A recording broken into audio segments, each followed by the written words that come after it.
함께 기도드리겠습니다. 아버지 하나님, 연약하고 흔들리는 우리들을 오늘도 여기 또 첫 시간부터 주의 존전에 불러주심을 감사합니다.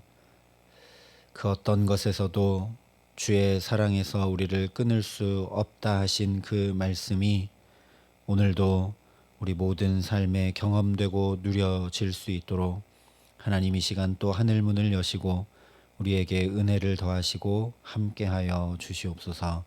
예수님 이름으로 기도합니다. 아멘. 오늘 우리에게 주시는 하나님 말씀은 여호수아 7장 6절부터 8절까지의 말씀입니다. 여호수아 7장 6절부터 8절까지의 말씀을 제가 봉독해 드리겠습니다. 하나님의 말씀입니다.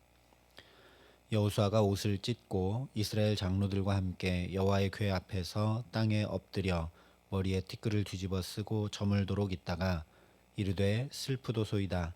주 여호와여, 어찌하여 이 백성을 인도하여 요단을 건너게 하시고 우리를 아모리 사람의 손에 넘겨 멸망시키려 하셨나이까. 우리가 요단 저쪽을 만족하게 여겨 거주하였다면 좋을 뻔하였나이다.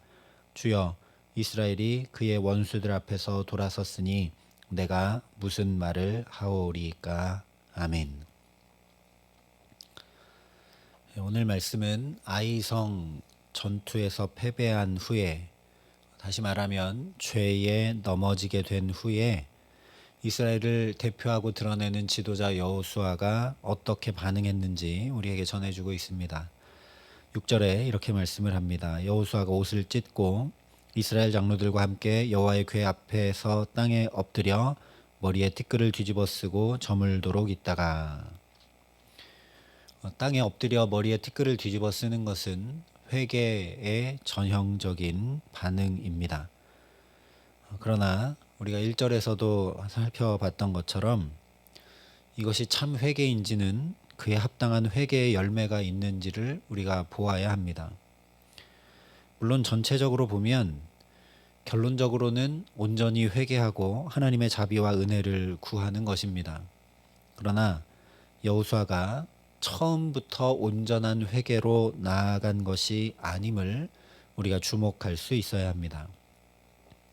왜냐, 여호수아가 옷을 찢고 티끌을 뒤집어 쓴 채 날이 저물도록 하루 종일 땅에 엎드려 있다가 토로한 첫 마디가 바로 7절 말씀이기 때문입니다. 이르되 슬프도소이다. 주 여호와여, 어찌하여 이 백성을 인도하여 요단을 건너게 하시고 우리를 아모리 사람의 손에 넘겨 멸망시키려 하셨나이까. 우리가 요단 저쪽을 만족하게 여겨 거주하였다면 좋을 뻔하였나이다. 여기 두 가지를 이야기하고 있는데, 하나는 하나님께서 출애굽시켜서 요단강도 건너게 하셔서 여기까지 우리를 인도해 오신 이유가 너무나 허망하게도 가나안 족속들에게 이렇게 멸망당하게 하시기 위함입니까? 라는 그런 질문입니다. 그런 것이 아니라면 40년 광야에서 고생하고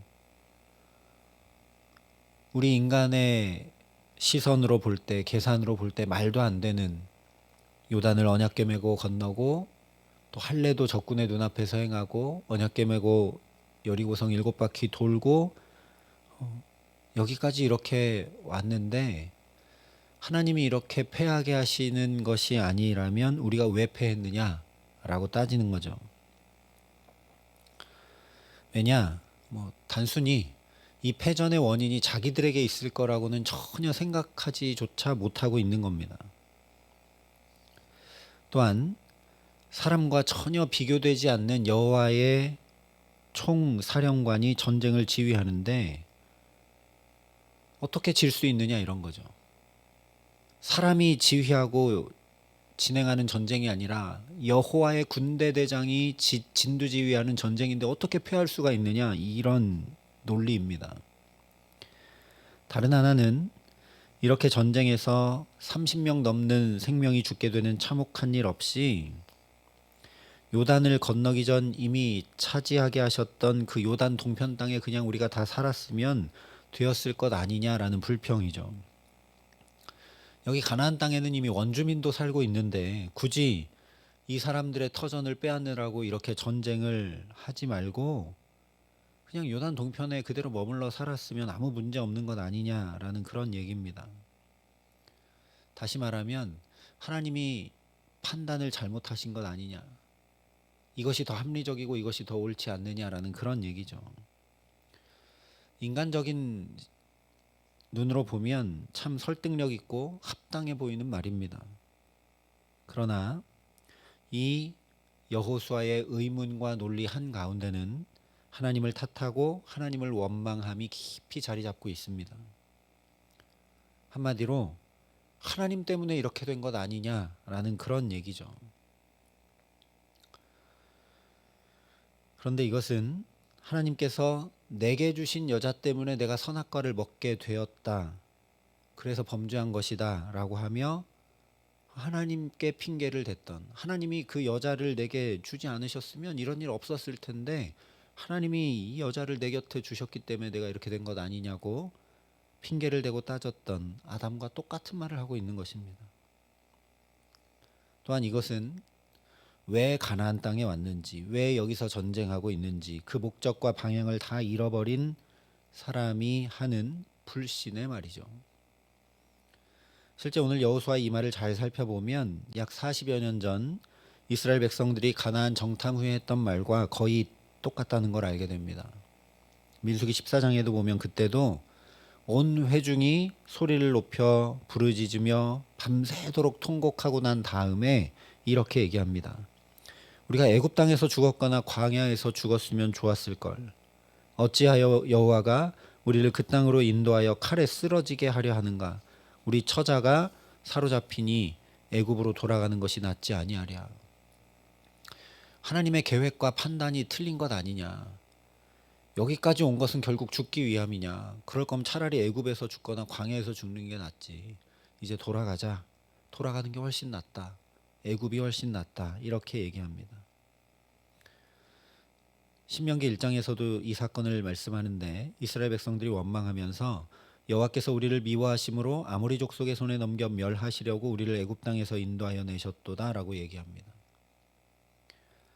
이와 똑같이 저물도록 하루 종일 엎드려 슬퍼하며 있다가 여호수아가 하나님 앞에 쏟아놓은 첫 마디는 불평과 원망이었습니다.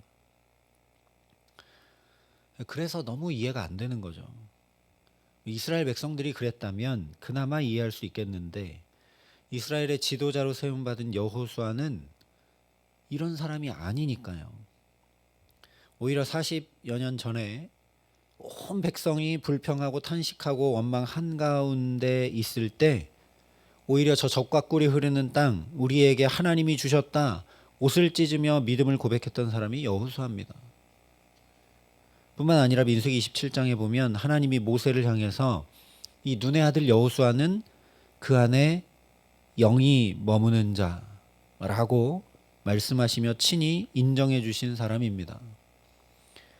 실제 모세가 하나님의 말씀을 따라 여호수아에게 안수하자 그때 그에게 지혜의 영이 충만했다라고 성경이 말씀합니다.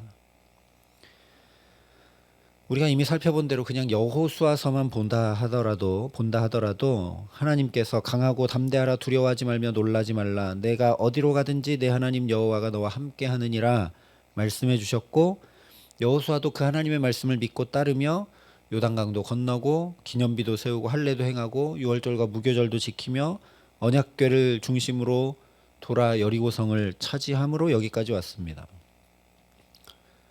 그런데 아이 성전투에 패한 여호수아에게서는 그런 믿음의 모습을 하나도 찾아보기가 어렵다는 거죠. 그러나 이것이 바로 우리 인간의 연약한 본질임을 분명히 알아야 합니다. 그렇기 때문에 성경은 여호수아가 위대한 믿음의 사람이라고 결코 포장하거나 축혀 세우지 않고 이스라엘 백성들과 하나 다를 바 없는 자리까지 떨어져 버린, 아니 믿음이 없는, 하나님을 알지 못하는 이방인들과 같이 되어버린 연약한 모습을 있는 그대로 전해줍니다. 여호수아와 같은 믿음의 사람도 이렇다면 요단강을 건너고 여리고성이 무너지는 경험도 거의 없고 여호와의 군대 대장과 대화는커녕 만난 적조차 없는 우리는 얼마나 더 주의하고 얼마나 더 살펴야 할지 깊이 생각하라는 말씀이죠. 이런 믿음의 용장도 한순간에 무너질 수 있음을 보고 너희 자신을 시험하고 경각심을 가지고 그렇게 하나님 앞에 서라는 말씀입니다.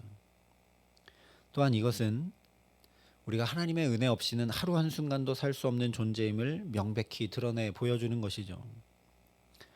여호수아도 하나님의 손에 붙들려 있지 못하자, 하나님의 은혜에 붙들리지 못하자 그야말로 광야의 이스라엘 백성들과 하나 다를 바 없이 하나님의 신실하심, 정확하심, 살아 역사하심을 의심하게 되고 하나님의 지혜와 경륜보다 자기의 판단이 더 낫다고 여겨서 이럴 거면 차라리 그냥 요단 동편에 살았으면 될 것을 하고 원망하고 불평하게 됩니다. 이것이 매우 중요합니다. 아무리 어제까지 여리고성이 무너지는 놀라운 하나님의 역사와 은혜의 한가운데 살았다 할지라도 어제까지 아무리 믿음을 잘 지키고 승승장구하며 살아왔다 할지라도 오늘의 은혜가 없으면 여호수아처럼 한순간에 바닥까지 무너질 수밖에 없는 것이 바로 우리들입니다. 그러니 날마다 오늘을 살아갈 수 있는 오늘의 새 은혜를 내가 구하여 내가 받아야 합니다. 그것이 광야 생활 속에서 분명히 드러났죠. 아무리 매일 만나가 하늘에서부터 내려도 내가 나가서 거두어오지 않으면 하늘에서 내린 만나는 내게는 아무 소용이 없습니다. 또한 어제 내린 만나로 오늘을 살지 못합니다. 어제 내린 만나를 아무리 많이 걷어 놓아도 그것은 그냥 썩고 말게 되죠. 매일매일 새로 만나를 거두어야 합니다. 예수님께서 가르쳐 주신 기도 역시 마찬가지입니다. 예수님께서 일용할 양식을 달라고 기도하라 하셨습니다. 그런데 그것은 육신의 양식만 말씀하신 것이 아니라는 것이죠. 영의 양식도 매일매일 일용할 양식으로 구하여 받아야 합니다. 한 끼 안 먹으면 배고픈 건 금방 느끼는데 영의 양식을 채우지 않은 배고픔은 잘 느끼지 못하는 우리 영혼의 우둔함과 완악함과 굳어짐을 하나님 앞에 회개해야 할 줄 믿습니다. 다른 방법, 다른 길이 없습니다. 밥 먹고 살 수 있는 방법이 밥 먹지 않고 살 수 있는 방법이 어디 있겠습니까? 하나님의 은혜 받지 않고 살 수 있는 방법, 다른 길 어디에도 없습니다. 이것이 오늘 여호수아를 통해 보게 되는 모습입니다. 그러니 이렇게 새벽마다 말씀과 기도의 자리에 나와 새 은혜를 구하고 받아 새날을 매일 시작할 수 있음이 참으로 놀라운 은혜입니다. 이 은혜에 붙들리면 끝까지 내가 옳다고 여기던 자리에서 회개의 자리로 나아가게 됩니다. 하나님께 의문을 품고 하나님 때문이라고 탓하던 자리에서 돌이켜 하나님을 신뢰하고 의지하고 붙드는 자리로 나아가게 됩니다. 오늘 말씀을 잘 보면 여호수아는 바닥까지 떨어졌는지 몰라도 하나님은 그의 원망의 소리도 다 들으시며 은혜로 여전히 붙들고 계십니다. 이것이 또 광야 지난 40년 동안의 하나님의 은혜입니다. 이스라엘 백성들은 계속 믿음이 떨어지고 연약하고 그래서 원망하고 불평하고, 그런데 하나님은 그 원망과 불평의 소리를 계속 그냥 들으시죠. 들으시며 그들을 은혜로 붙드셔서 결국 가나안 땅까지 오게 하시고 지금 유업을 차지해 나가도록 붙드십니다. 오늘 여호수아도 마찬가지고 오늘 저와 여러분들도 마찬가지라는 겁니다. 하나님은 우리가 먼지뿐이라는 것을 잘 아십니다. 그래서 우리 원망의 소리를, 불평의 소리를 다 들으십니다. 그 은혜를 우리에게 베푸심을 멈추지 않으십니다. 그래서 사도 바울이 얘기한 겁니다. 그 어떤 것도 하나님의 사랑에서 우리를 끊어낼 수 없다. 심지어 나의 원망과 불평도, 나의 불신도 하나님의 사랑에서 우리를 끊어낼 수 없기 때문에 우리가 아직 죄인 되었을 때에 하나님이 그의 독생자를 보내심으로 당신의 사랑을 우리에게 확증해 주셨다라고 얘기하는 겁니다. 오늘도 저와 여러분이 하나님의 은혜에 붙들려 있는 줄 믿으시기 바랍니다. 새벽 이 자리에 나와 있는 것 자체가 놀라운 하나님의 은혜에 지금 내가 붙들려 있는 것임을 확인하시기 바랍니다. 그 하나님의 은혜에 붙들려 있지 않으면 나도 뉴스에 나오는 범죄자와 똑같을 수밖에 없고, 나도 오늘 여호수아나 이스라엘 백성들처럼 하나님 원망하고 믿지 못하는 그런 삶을 살아갈 수밖에 없음을 분명히 깨달아 알게 하시기를 간절히 기도합니다. 그러나 하나님의 은혜에 붙들리면 오늘 여호수아도 8절에 보니까 내가 무슨 말을 하오리이까 라고 고백을 한 다음에 9절부터는 회개의 모습, 하나님을 구하는 모습을 보입니다. 오늘 저와 여러분들도 이렇게 하나님의 은혜에 붙들려 있으니 우리 영혼 깊은 곳으로부터 내가 무슨 말을 하오리까 라는 고백이 터져 나오게 하시기를 간절히 기도합니다. 하나님, 저는 가정과 자녀들에 대해, 일터와 교회에 대해, 이런 상황과 환경에 대해 정말 할 말이 없습니다. 내가 지혜자고 내가 의인이고 내가 바르고 옳다고 여겼지만 내가 하나님 앞에 무슨 말을 하겠습니까? 주께서 세밀히 살피시고 아시니 붙드시고 새롭게 하시는 은혜를 더하여 주옵소서. 간절히 주의 은혜를 구하는 저와 여러분 될 수 있기를 소망합니다. 그래서 또 하나님의 은혜를 덧입고 패배의 자리에서 다시 소망의 자리로, 잃었던 자리에서 다시 하나님 주신 유업을 차지하게 하는 자리로 나갔던 여호수아와 이스라엘처럼 또다시 하나님 신뢰하고 의지함으로 살아가게 하시는 귀한 은총 더해 주시기를 우리 구주 예수 그리스도의 이름으로 간절히 축원합니다. 함께 기도하시겠습니다. 아버지 하나님, 주님의 은혜 앞에 오늘 우리도 여호수아처럼 고백합니다. 내가 무슨 말을 하겠습니까, 주님? 우리도 욥처럼 고백합니다. 내가 전에는 귀로 들었지만 이제는 눈으로 주를 봅니다. 하나님,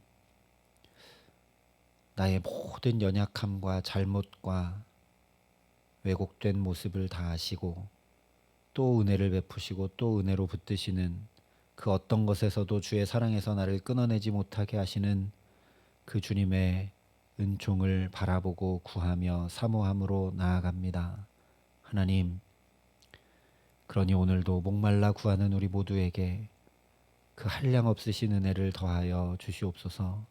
그 은혜 없이는 오늘도 나는 죄인일 수밖에 없습니다. 그 은혜가 매 순간마다 임해오게 하여 주셔서 하나님, 의심의 자리에서 믿음의 자리로, 원망과 불평의 자리에서 감사와 찬양의 자리로, 내 생각과 내 뜻과 내 계획과 내 힘으로 살던 자리에서 주를 온전히 의지하는 자리로 나아가 주의 은혜 덧입어 살아가는 복된 날을 보낼 수 있도록 하나님 이 시간 또 하늘 문을 여시고 성령으로 충만케 하시고 은혜 위에 은혜를 더하여 주시옵소서. 이제는 친히 우리의 구원이 되신 우리 구주 예수 그리스도의 은혜와 그 독생자 예수 그리스도를 아낌없이 내어주신 아버지 하나님의 놀라우신 사랑하심과 오늘도 주님 앞에 서게 하시는 성령 하나님의 교통하시고 역사하심이 여기 머리 숙여 주님 앞에서 우리 입술을 닫고 오직 주의 은혜를 목말라 구하며 그 은혜로 살아가기를 소원하고 결단하는 여기 모인 모든 주의 성도들과 사랑의 빛교회 모든 교우들과 이 나라 이 민족과 이 귀한 복음을 오늘도 세계 만방에 전하시는 선교사님들 가운데 이제로부터 영원토록 함께 하시기를 간절히 축원하옵나이다. 아멘.